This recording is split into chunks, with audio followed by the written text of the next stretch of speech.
Hello, I'm James Lee, Senior Director, Faculty Services at San Jose State University. You are about to view a video that was made during the first RTP committee training that our team put together in fall 2019 to bring to fruition the promise of RTP policy, which said that committee members would be trained in RTP policies and evaluation of their colleagues. While things may have changed since 2019, most of the basics in this video are still relevant, and any portions that are not have been edited out so that we won't mislead any of our reviewers with this training video. I appreciate you taking the time to watch this video and learn more about how your department and college and the university can create more fair and equitable evaluations of the faculty so that our evaluation processes contributes to the success of our faculty colleagues and the overall success of the university, and most importantly, the education of our students.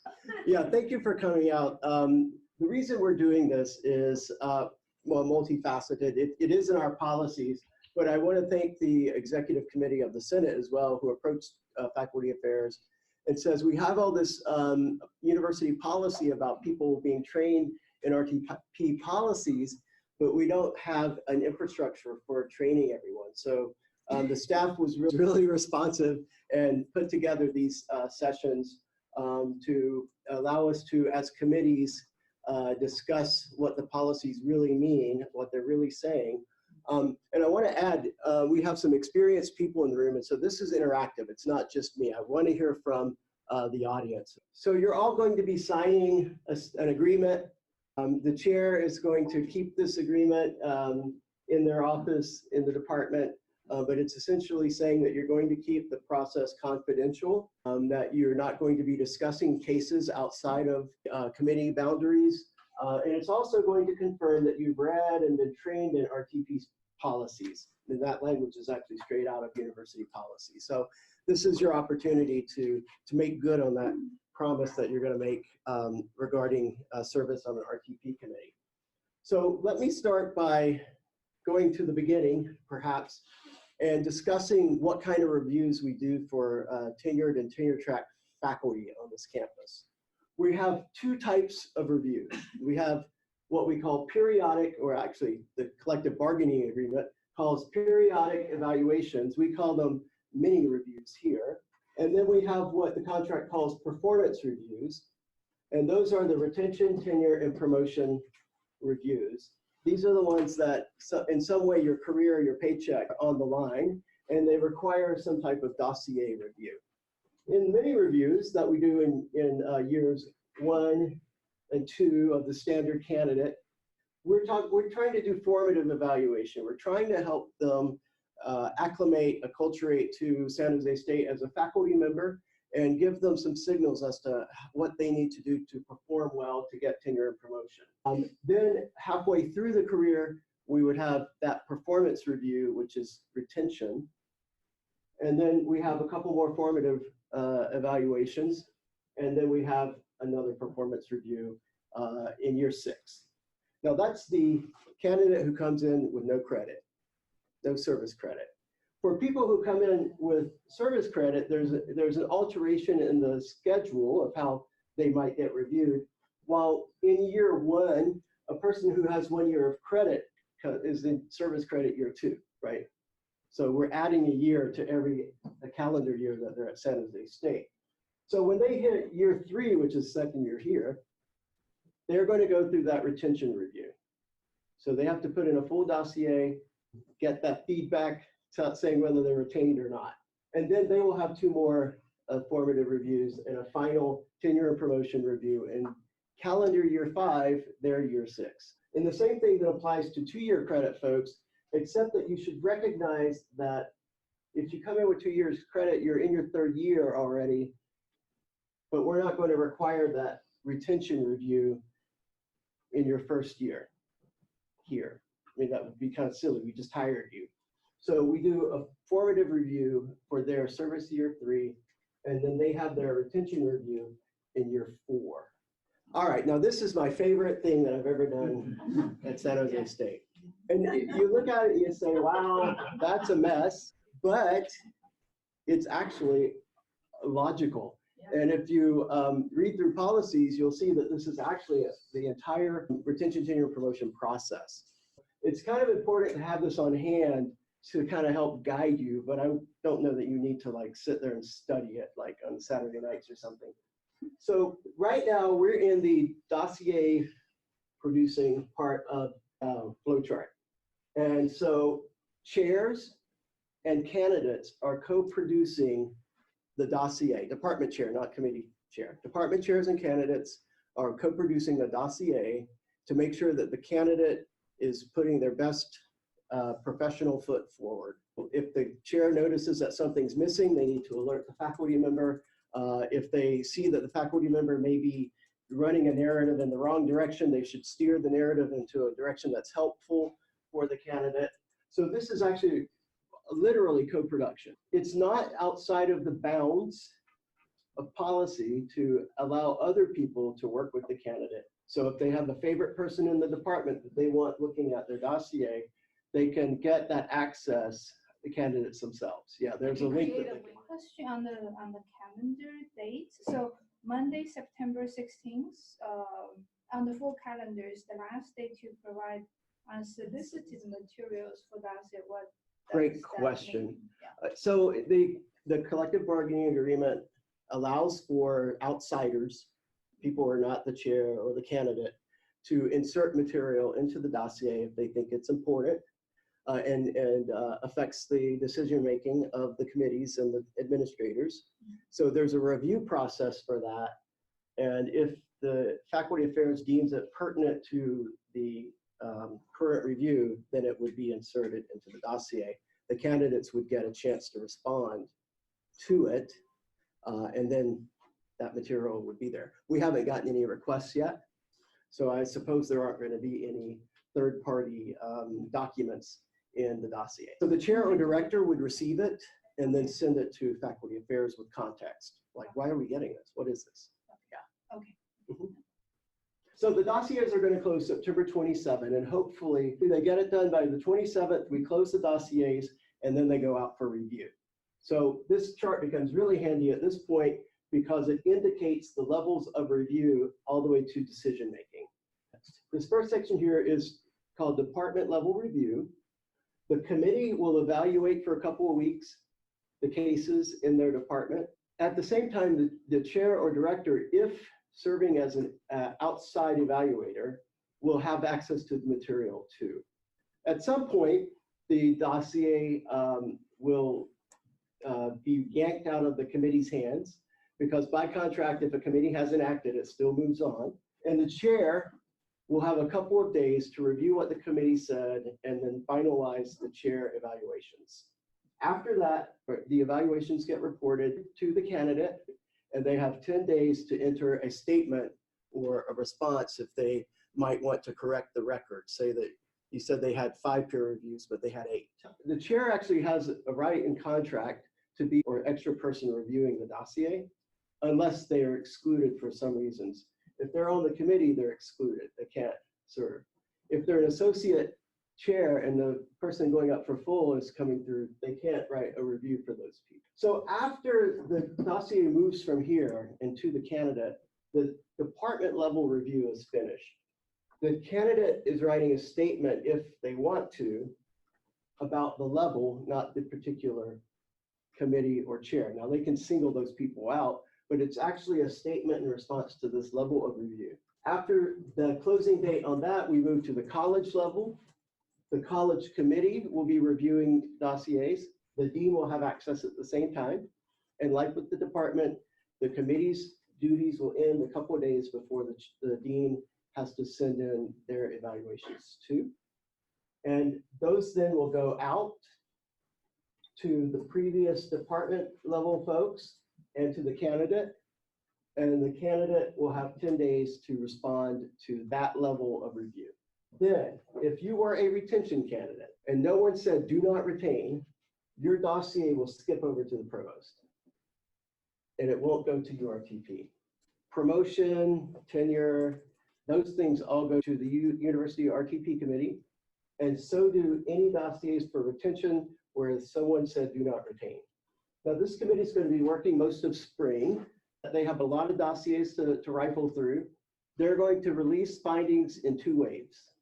The first wave will be the easy cases, those where there are no late ad, because that's going to complicate things, and any other sort of straightforward review gets kicked out earlier than the second wave.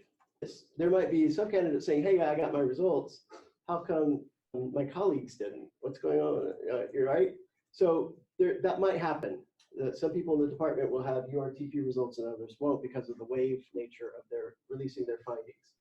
The second wave will be mostly full professors and people who did late ad. So after the URTP is done, there's another sub-level at the university called the provost. And the provost will be reviewing all of the URTP dossiers. The provost will kick those dossiers over to the president for a decision, but retention folks are in the provost's hands. The provost will be the person deciding on those cases. The president has, by policy, designated the provost as the decision maker for those. The president reserves the right to be the decision maker on all others. The president's findings are going to come out on June 1. Now let's jump over to late ad. There is a right of candidates to request that some new material be inserted into their dossiers. It's anything that had become accessible after the closing date, September 27th. Okay, so they must submit those things to a late ad committee that's constituted by a representative from each college. The college committee sends a representative. They will review the request for late ad, and they will decide on timeliness and pertinence. So they will ensure that it could not have been accessible prior to the dossier closing date, and they will be asking the question as to whether it's conceivable that the new material could make a difference in the decision-making of committees. If you have a candidate who's like excellent, excellent, and good, and they're submitting late ad material to try to push that good up to excellent, the committee might actually say, nobody cares if you got a 95 on your driver's test or a 100, right? You're gonna still get your license. You still would get promoted. This isn't like a case where we need to be sending your dossier back. In fact, it might even hurt some candidates if they have the committees consider new material that could be beneficial in a later review for going from associate to full. But there may be something that came out, that article was just published, or you know the creative work is now on Broadway. They might want to put that in the dossier, then it might help them. So this committee will discern what's pertinent and timely. In the late ad process, the committee should have the new information in context. So it should have the old information and the new information together. If anything gets inserted into a dossier here, the dossier and that material will go back to the department. And the department committee will review. If the chair has a role, the chair will review. Then it will go to the college committee will review, the dean will review, and then the new information and the old goes to URTP and will come out in the second wave of deliberation. I think it is pretty much the whole thing. So that's where it comes in handy. So some special notes, I may have already said these things. If I didn't, they're written here. Committees and evaluators will receive the higher level reviews and the lower level reviews. So everybody in the chain of review sees all of the reviews, okay? So your department committee should be getting the URTP findings, the provost findings, should be getting the decision letter should be getting everything in that process. You basically it's an open thing. In some ways, it keeps us all honest, right? That everyone who's involved gets to see how everyone else behaved in that process or how they reacted to the dossier. With the optional responses or rebuttals, it's a statement that we're going to try to get candidates to think in terms of a short statement of why they think that the record should be corrected in some way. It's not an opportunity to put in new material. So rebuttals will be, have to be handled with care. If you're a committee member, you shouldn't let an attempt to put in material at the rebuttal phase affect your thinking. Just so you know, the candidate has the option to consult with the committee or with the administrator. So be aware if they request a meeting with the committee that you're ready to set up that meeting and talk with the candidate within that 10-day window. Your committees. I'm sure you know by now that they should be elected by secret ballot of the probationary and tenured faculty only in your department. So we appreciate that you ran the secret ballot that way. You were sure that all eligible folks were on the ballot for the committees. And all elected are serving, correct? Yes. Now, why would I say all elected should be serving? It's actually kind of written right into the policy. This service shall be their highest professional priority. So if you have time to do other service, you have time to serve on an RTP committee because it is your highest professional priority. So we do expect that if people are elected, they should be serving. If not, it's a neglect of their responsibilities as a faculty member. Departments have the right to establish committees of different sizes for different purposes in this process. So the tenured and tenure track faculty should be voting on what is established in the department to do reviews. So it's kind of like this, not only do you elect committees, but you actually determine as a collective how many you should have and in what configurations. The department is going to elect the representative to the college committee. So that means the person, even if there's only one full professor in the department, that person goes on a ballot that the probationary and tenured faculty secretly vote with. And this one's really, really important. Promotion candidates may not serve on a tenure or promotion committee. So you're that associate going up for full, you can't sit on a tenure promotion committee for a junior faculty member. You can, if the department wants you to, elects you to, you can serve on retention committees if there's that. You could serve on many review committees, and you could serve on range elevation for lecturers. So those are all okay. It's just you cannot serve on a promotion or tenure committee. The chair has the right to not serve on the committee to preserve their independence in the review process. But they also may be elected. So if they want to be on the committee, they should get on the ballot. If they do serve on the committee, they don't write a separate review. Committee members must be of higher rank than the candidates. You must be trained. Thank you for coming. You must understand our policies. You must be on academic assignment both semesters, because that late add process is in spring. So both semesters. You're going to sign a confidentiality statement, a report, and then if necessary, you're going to abstain and recuse yourself in advance of any deliberation where you might have a conflict of interest. When you evaluate your candidates, you're going to write a report. It's not just voting, it's also explaining. The reasons for the voting should be explained in writing to the candidate. If you have a non-unanimous decision, that can be explained in the written report. The person who is dissenting, or the couple of people who are dissenting in the minority of the vote, can exercise the right to write a minority report. This I don't think is very common, because most dissension can be written up in the written statement. But if necessary, a person or persons could step aside and write their own report. and that will be included in the findings. All of you are going to be signing off on the decision. Your names will go forward, but your names will not be associated with the statements or the voting. Okay, so that should remain confidential with the committee.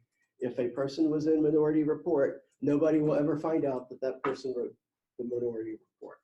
So committees are going to elect their own chair. You can't serve on more than one level of review, so it's one committee only or one separate report only for any faculty member. It could be more than one committee if it's the same level. Right? Same I'm level. serving on two different departments. Oh, I see what you're saying. Absolutely, yes, yes. You're right, it's same level. So you could serve on all the departments, different committees, but you're not serving on anybody's separate level review. Can I ask you about a previous slide about you can't serve on a committee when you're up for review? Does that include when range elevations, or is that something separate? That would be separate because it's not a promotion or tenure Right. review. Musical chairs. So we should get to this part where departments can supplement their committees.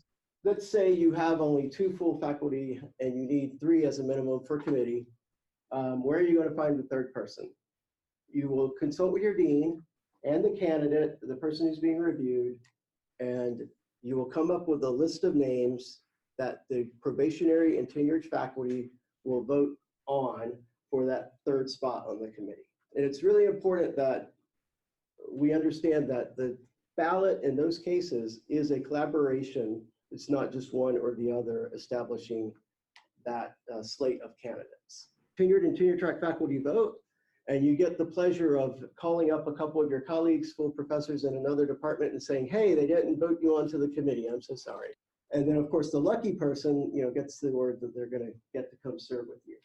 If you have a mixed committee, like associate and full, mixed rank, then your voting in the committee should be by secret ballot. That's to protect your lower ranked faculty. If you're all full professors, you can do it any way you want. You can vote, you can establish your own voting. But remember, the majority is the rule in all voting.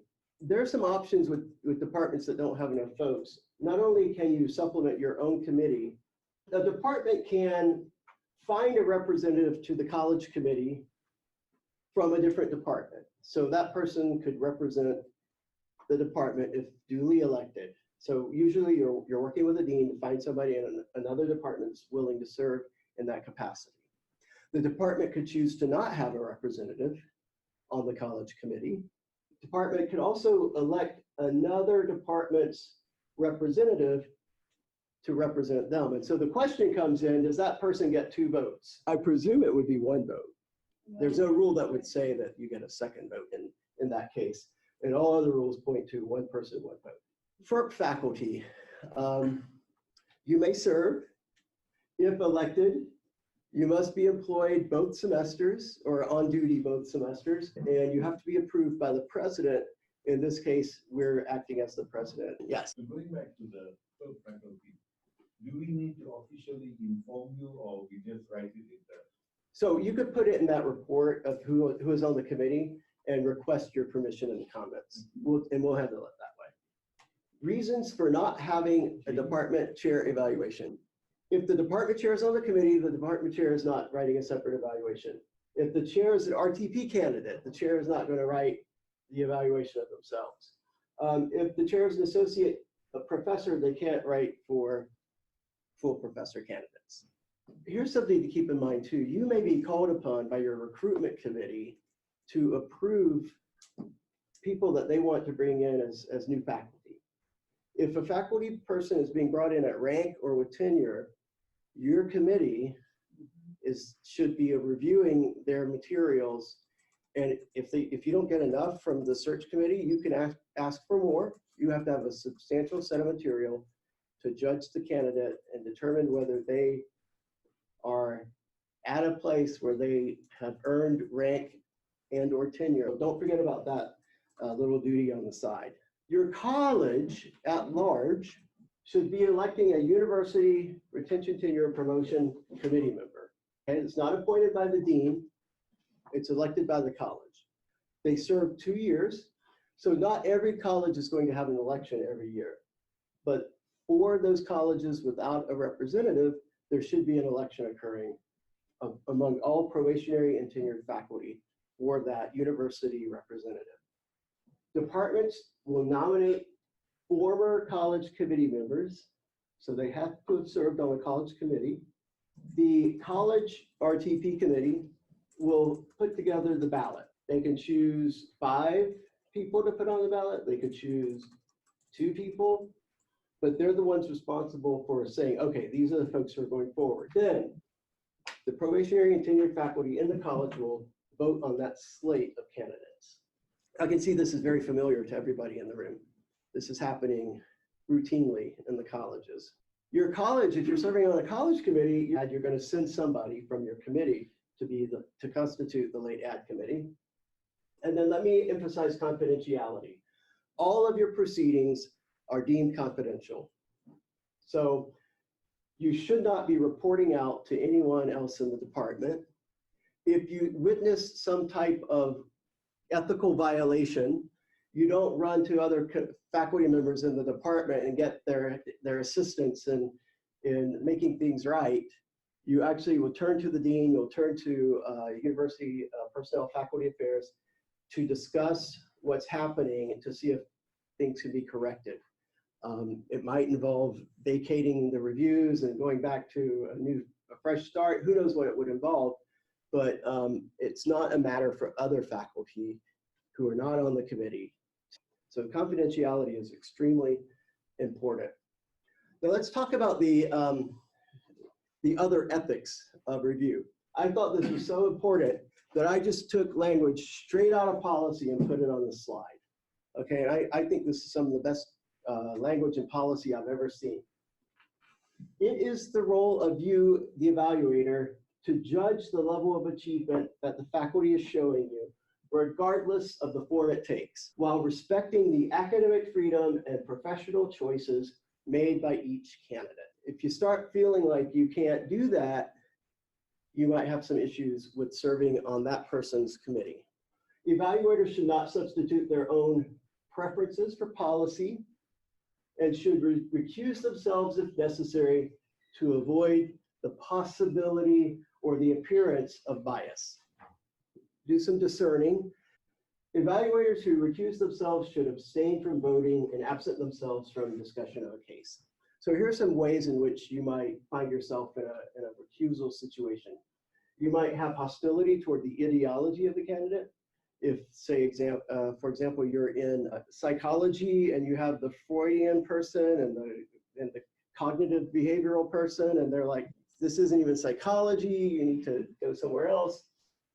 That might be an ideological problem. If you don't like the way they've chosen to teach, like they're flipping the classroom and you think that's ridiculous, or if they're doing it according to our policies, then you shouldn't have any opposition to the way they're teaching. If you do, then you might have to check yourself. And emphasis in professional development. If it's allowed by our policies and RTP guidelines, this is something that you would want to think about. Okay, I might have a problem with this, but it's okay that they do it. So, or you might have a personal or professional conflict of interest. This one's, to me, it's like the sneaky one. Sometimes it's obvious if you have a spouse, right, that you don't serve on their committee. But what if you are, your career is dependent on this young person keeping your textbook alive? So if you have a situation where you have more than a professional colleague relationship, you have to think about whether you should be recusing yourself. This need to come from the committee member themselves, right? They need to bring up. Yes. They need to propose that they recuse themselves. Yes, and I'm hoping, and I tell department chairs, they play a critical role here because they can approach committee members and say, I know what's going on with you and this other person, and you might want to think about whether that makes you biased against the candidate or for the candidate. If you recuse, you will go to the meeting and establish the quorum, and that's all you're going to do. And you will not count in the voting. So if you recuse yourself, you're going to abstain from any discussion of the case as well. So you're not going to say, okay, I'm recusing myself from this committee because you know this person who's a Freudian, they're ruining psychology, and I can't really make fair evaluation of this crap that they're producing in their field. They just absent themselves and they don't discuss with committee and they don't vote. I want to give you my qualitative analysis of S15-8, and what you find is that 15.8 is a derivative of 98.8.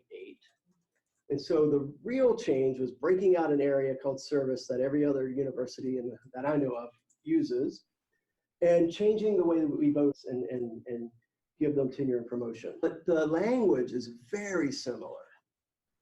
The descriptions of the candidates are very similar. To me, S15-8 is more coherent, and I can get a better understanding of what it takes to be tenured or promoted at the university. But these are the things that I see in common. Fairness, an emphasis on formative evaluation to help candidates get tenure and promotion, not prevent them from doing so. Improvement, helping the candidates to improve themselves. Both policies use that language. Academic freedom, very clear in both policies. In fact, I'm proud to work at San Jose State when I see how heavily emphasized academic freedom is here. And it allows us to have some amazingly different kinds of careers because we were free to choose the direction of our career. Respect for disciplinary culture and goals. So we are to evaluate our candidates in the context of their departments, in the context of their disciplines, not through our own discipline's lens. The department guidelines now have to be much more clear than department guidelines in the past. Counting, like 1, 2, 3, is not an assessment of quality in either policy. It's not allowed. You can't just say, oh, you got 10 peer-reviewed, so therefore you will be a full professor, period. You can't do it that way. It really is quality. And the committees are charged to respect quality and describe their decisions in terms of the quality, not the number of publications. But I mean, department guidelines do talk about like minimum numbers of publications for baseline. So, I mean, we do say like quality is assessed by the peers. If you don't get that enough peer reviewed. Both English and poli-sci do have some minimum numbers. Some counting. Some counting, but all the guidelines always have a phrase in them that talks about the committees have to assess the quality of these as well. Absolutely. Remember, we're also respecting our different departmental cultures, Sure. right? So we don't want to say, hey, you cannot say anything about counting, but the policy emphasizes that it's quality, not number.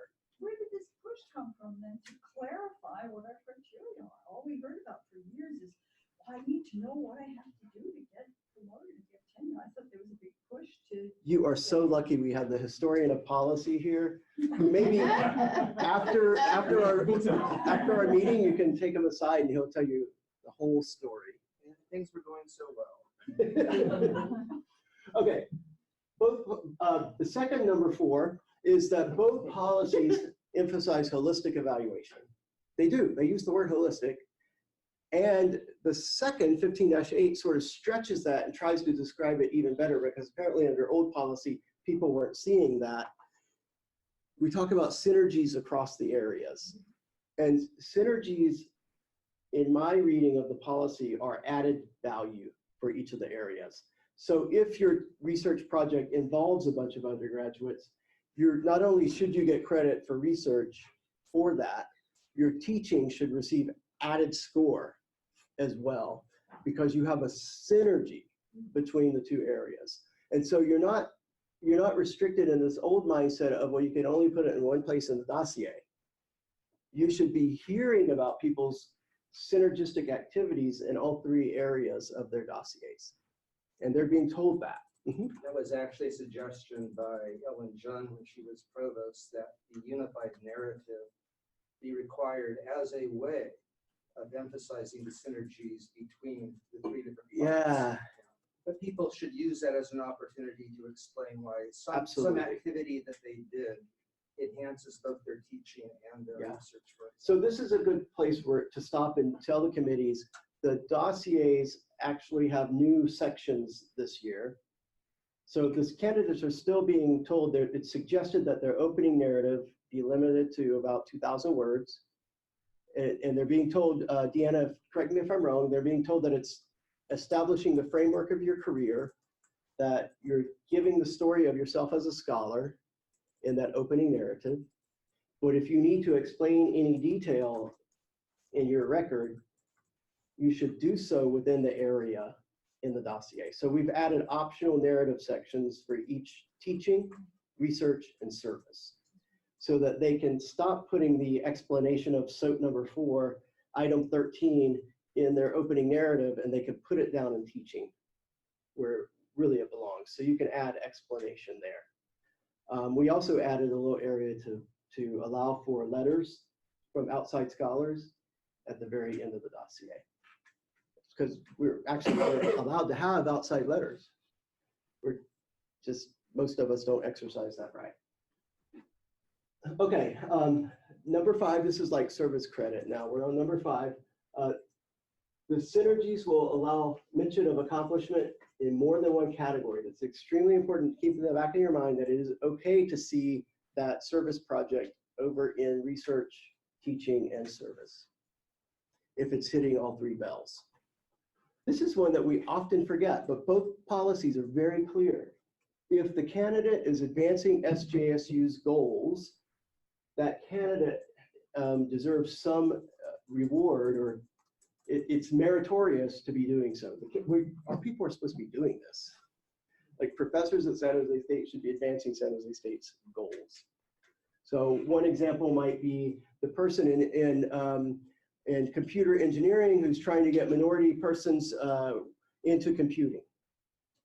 That's actually advancing our campus goals, because we value our diversity, we value transforming people's lives from, persons coming from lower socioeconomic brackets and coming out in the highest socioeconomic brackets. That's what we do. So that's advancing SJSU's goals. And if you're an evaluator, you should be thinking in terms of, well, how much does that add to each of the categories? Each of them they don't use this term high impact practices, but you know what they are? Student success,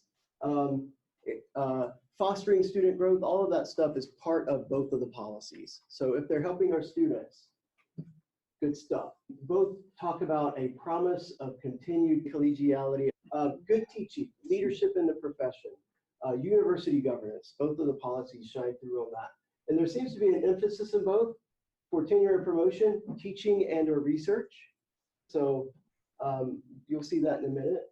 And then full professor emphasizes service more than anything else. And this is the part of policy that confuses me, because there's this whole section on how folks going up for promotion to full should have extra service, like university service and things.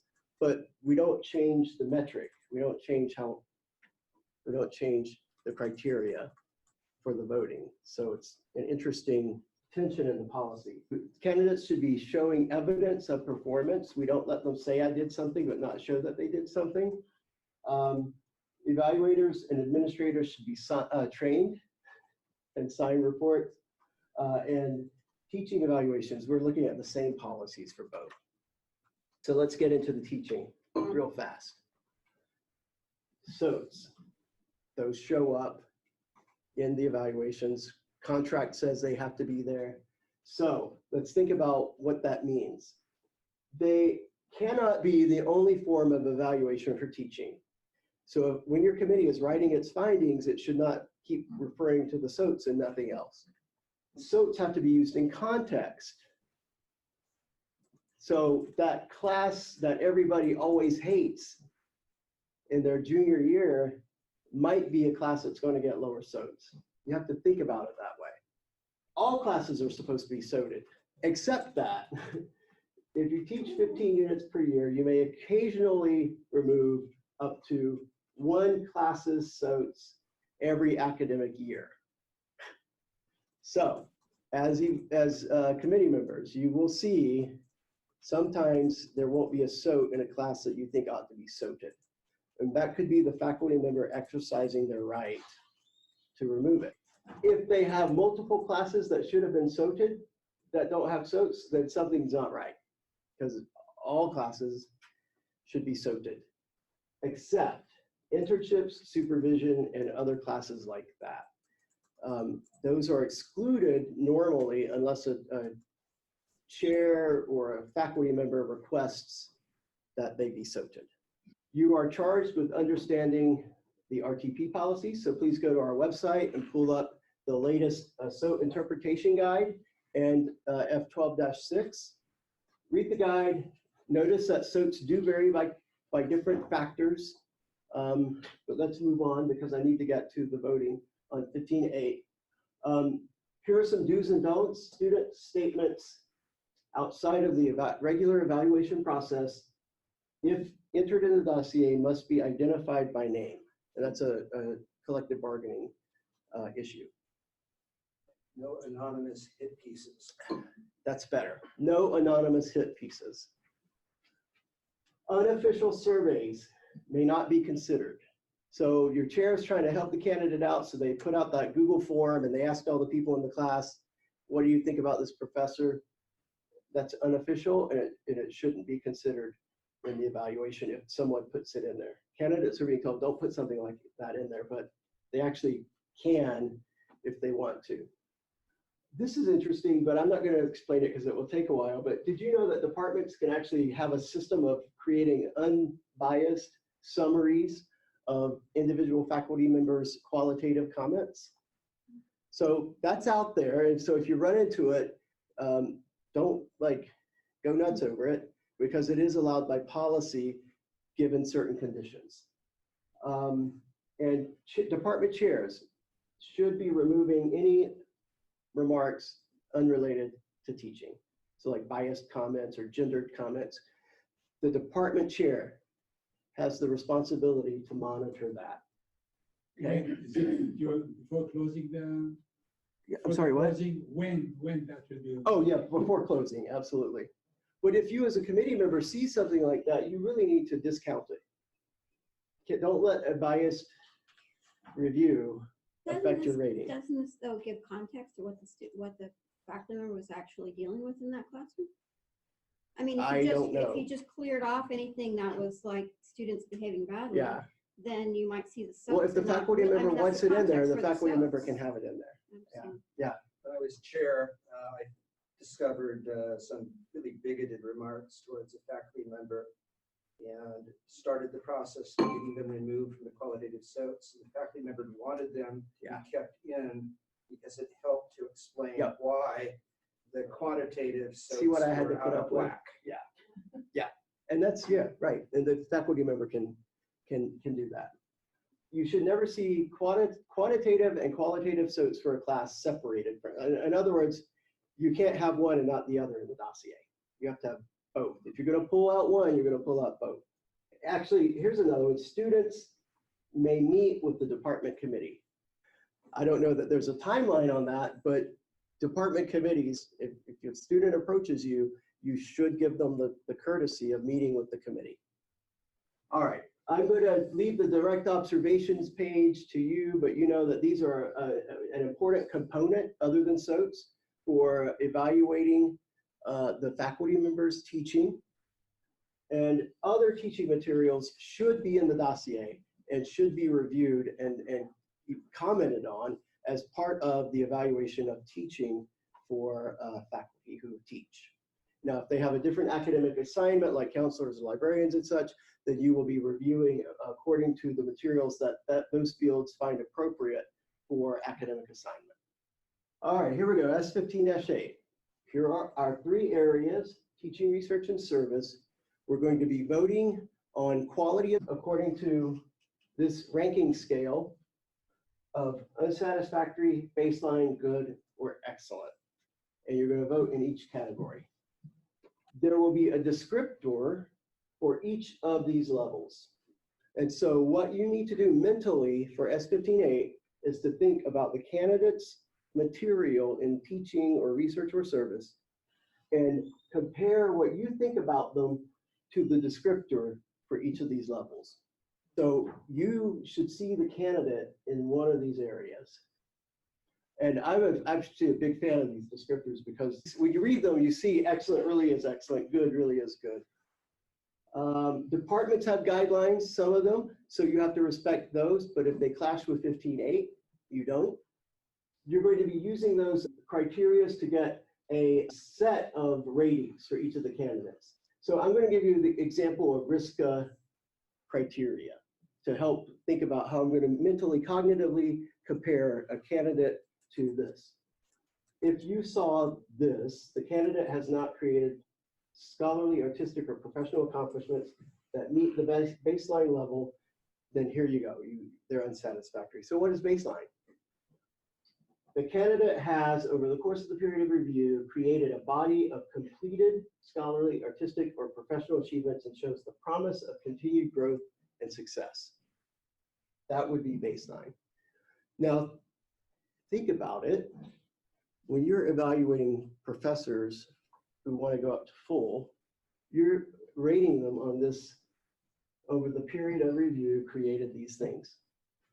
You're also rating your tenure and promotion candidates on the same scale. So the scales do not change between level of review, tenure and promotion to full. Same scale to describe the people. So I would expect to see more tenure and promotion candidates at baseline than I would promotion to full candidates. I would hope it would look like that. What's good? Important contributions to the discipline, developing a reputation. I put the bold in, the bold's not in policy. Excellent.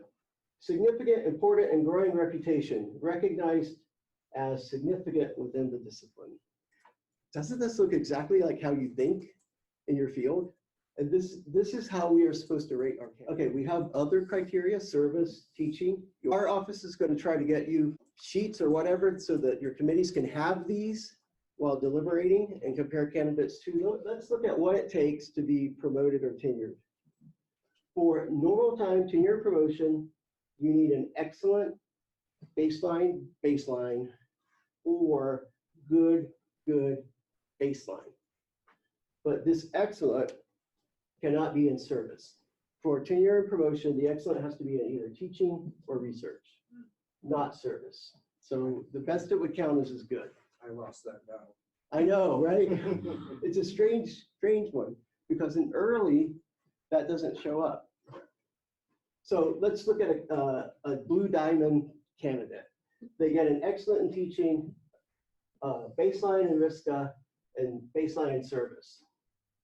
They're going to be tenured and promoted. This unhappy face person actually got an unsatisfactory in teaching, excellent in research, and good in service. Unhappy face is not going to get tenure and promotion because you're not allowed to be unsatisfactory in any area. So we all have to achieve at least baseline.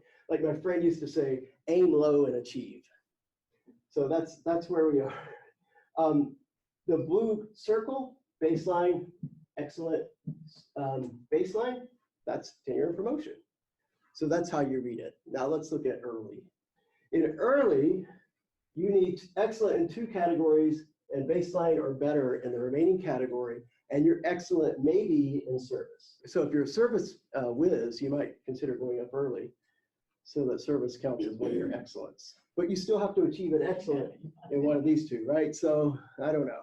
But essentially that's it, at least 2 excellents and no unsatisfactories. If you are looking at the folks going up for promotion, they have a higher set of standards because they're being rated on the same scale as the other faculty. So they need to be at least excellent in 2 categories and baseline in 1, or excellent in 1 and good in 2 to get promoted to full. So after you do your voting on each of the areas, you just look at, well, what's the outcome? And you count. So early for professor, excellent in 2 and good in the other. So then you get that early raise. You're going to vote category by category using those rubrics. And I'm going to get to how you count the votes because it's extremely important.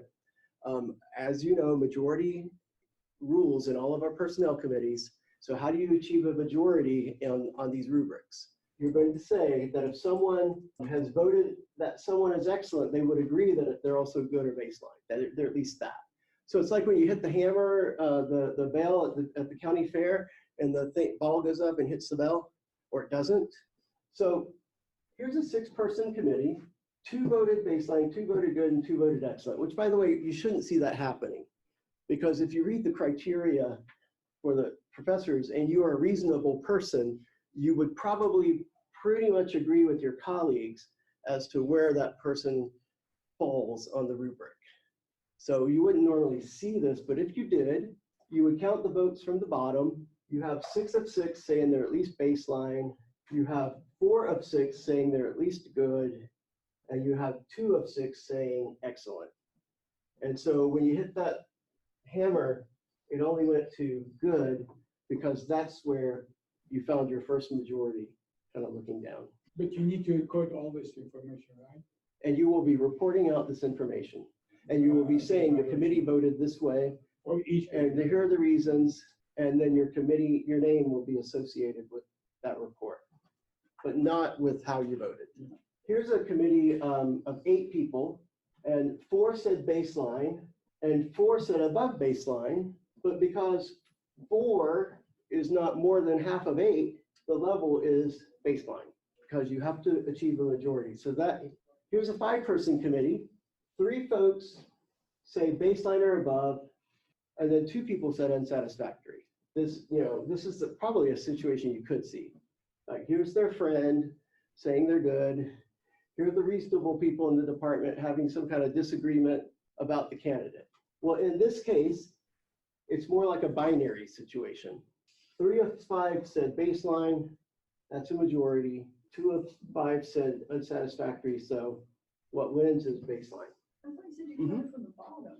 Should it be 2 out of 5, 4 out of 5? Oh, here, like 2 people said baseline, their friend said good, so you had 1 out of 5 here, 3 out of 5 here, because this friend would also say baseline at least.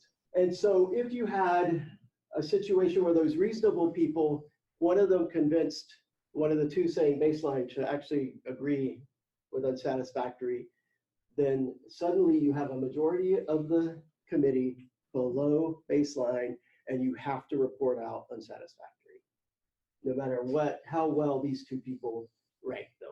It could be 2 up here and 3 down here. So is it just for tenure and promotion to full that you can't have unsatisfactory? What about retention? Can you have unsatisfactory? So on retention, we're not voting on these scales. Actually, you're just going to say retain or do not retain. Oh, Yeah, that's how you'll vote. Yeah, easy. That was easy. Okay, here's an unlikely outcome, but here's one where you have a 6-person committee. Here's the friend. Here are the 2 people who say, no, they're at least baseline. And then we had a 3rd person here. We have a 3-3 split in the department's vote, which then means that we have a split. Only way you could get a split is like a tie between unsatisfactory and above.